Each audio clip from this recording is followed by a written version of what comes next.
السلام عليكم مغاربه من طنجة حتى للقويره وعاش الملك. كلمه واحده، علاش المغرب ضحى بكاس افريقيا من اجل السنغال؟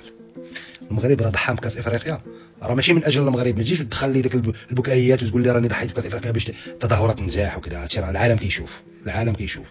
وما تجيش تقول لي راني ضحيت بكاس افريقيا على حساب كاس العالم باش ما يوقعش الروينه وتحيد الفيفا راه كانت حاضره تما. القرارات اللي اتخذت في الماتش ديال النهائي ما بين المغرب والسنغال كتعدى الفيفا وكتعدى لاكاف وكيتعدى داكشي. حنا راه كنهضروا هنايا على الهرم، كنهضروا على الهرم. قرارات اتخذت اعلى سلطه في البلاد.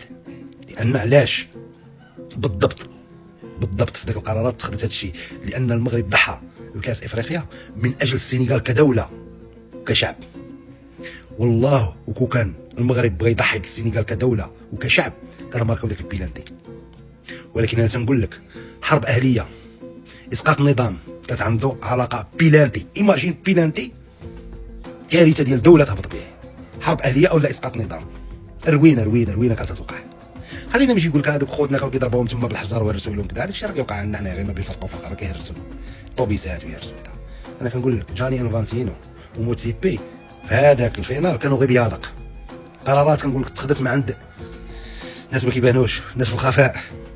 والله العظيم الى المغرب الى ضحى من اجل السنغال وليس من اجل تنظيم كاس العالم ولا كاس افريقيا. حنا غننظموا كلشي كان كيشوف. هادشي كان كثار ما داكشي اللي كنشوفو حنايا غير هكا. شاطروني الراي اخوتي المغاربه، فقط انا كنهضر مع المغاربه، ما كنهضر مع حتى شي واحد. انا مغربي وكنحب المغربي وكنحب الناس زويونين هكا، لا جونتياس مع بالحكم هكا. كاينين شي ناس زويونين